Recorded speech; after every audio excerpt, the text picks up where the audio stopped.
Lata Mangeshkar group में हमारे बीच में है। लता मंगेशकर के रूप में ऋचा गांधी, इनके सहयोगी विनिका डागा, शोभा लोहिया, दीप्ति डागा, निधि बागड़ी, मोनिका सोनी, मेघा सोनी। अमिताभ बच्चन के रूप में निकुंज लड्ढा, उनके साथी सौर्यांश डागा, अनुज राठी। और राष्ट्रपति के रूप में हमारे बीच में है सत्तू डागा चाचा जी, सत्यनारायण जी डागा चाचा जी। जोरदार तालियां। हम पूरे सम्मान के साथ हमारे राष्ट्रपति जी को मंच पर आमंत्रित करेंगे। मैं कैसे परिचय दूं उस शख्सियत का जिनका नाम खुद अपने आप में एक परिचय है। मैं कैसे परिचय करूं उस व्यक्ति का जिनकी आवाज देश की ही आवाज नहीं बल्कि सारे विश्व की आवाज है। निस्संदेह एक ऐसी आवाज जिसे सही मानों में वॉइस ऑफ द मिलेनियम कहा जाना चाहिए। मैं कैसे परिचय दूं उनका जबकि सुर, ताल, संगीत सब उन्हीं के नाम से शुरू होता है और उन्हीं के नाम से खत्म हो जाता है। मैं कैसे परिचय दूं उनका जिन्होंने विश्व भर में अनगिनत खिताब पाए हैं, अनगिनत रिकॉर्ड्स कायम किए हैं। इस अमूल्य रत्न का मूल्य कैसे किया जाए।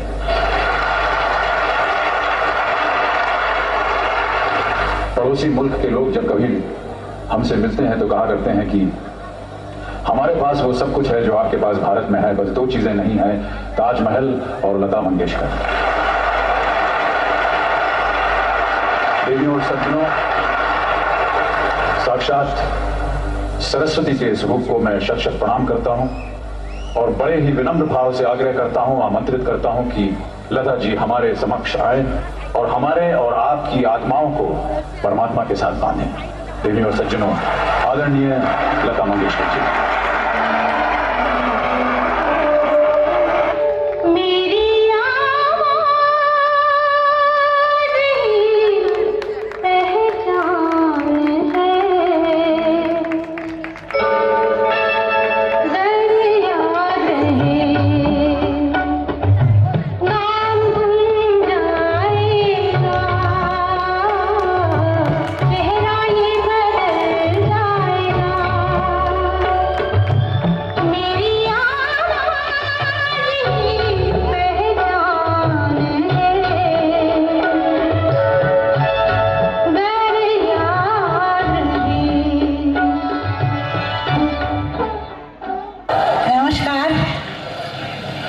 मैं सबके आभारी हूँ, बहुत बहुत आभारी हूँ।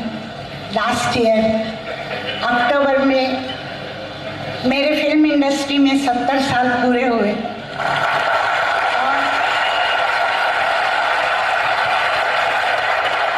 हमारी फिल्म इंडस्ट्री ने 70 साल मेरी बहुत इज्जत की, बहुत अच्छा काम मुझसे करवाया। बहुत अच्छे म्यूजिक डायरेक्टर्स थे, बहुत अच्छे लेखक थे और मुझे जो इज्जत मिली है वो फिल्म इंडस्ट्री की वजह से मिली है। इसके लिए मैं फिल्म इंडस्ट्री की बहुत बहुत आभारी हूँ और जनता की भी आभारी हूँ जो उन्होंने मुझे 70 साल बर्दाश्त किया। मैं आपको इतना ही कहती हूँ कि मेरी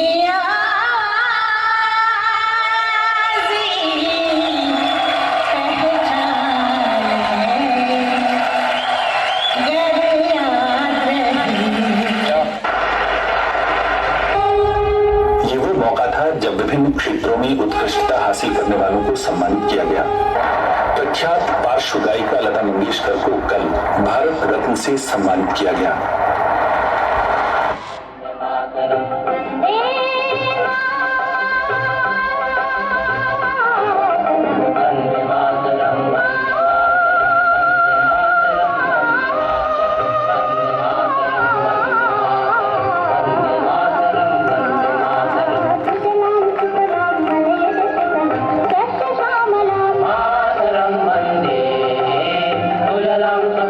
Malam,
हिंदुस्तानी फिल्म संगीत की सबसे पॉपुलर आवाज लता मंगेशकर।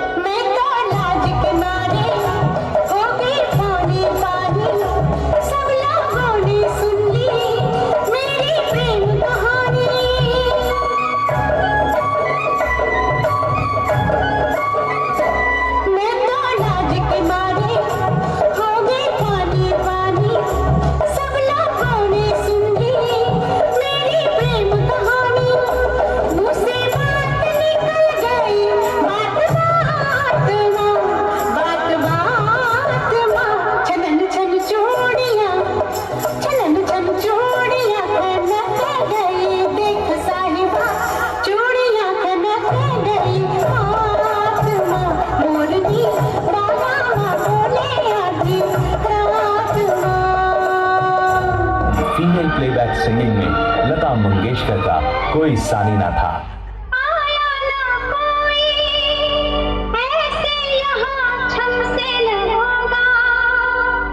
जो काम किया हमने वो रुस्तम से न होगा।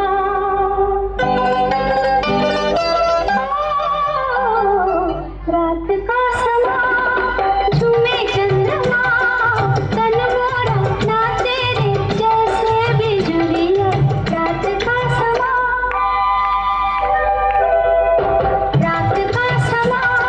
झूमे चंद्रमा तन मोरा नाचे रे जैसे बिजलियां। रात का समा। यहाँ तक कि जो भी नई हीरोइन फिल्म इंडस्ट्री में कदम रखती, उसका पहला गाना लता मंगेशकर से ही गवाया जाता। जब वो मिले मुझे पहली बार उनसे हो गई आँखें प्यार। जब वो मिले मुझे पहली बार उनसे हो गई आँखें प्यार। पास न बैठे पल भर वो फिर भी हो गया उनसे प्यार। फिर भी हो गया उनसे प्यार। इतनी सी बस खबर, इतनी सी बस खबर, इतनी सी बस खबर कि मेरे होश उड़ गए। उनसे मिली नजर कि मेरे होश उड़ गए।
गुदगुदा गई। इन हमारी भाभियों ने कितनी सुंदर ढंग से ब्लैक एंड वाइट के ज़माने में आपको लेके गई।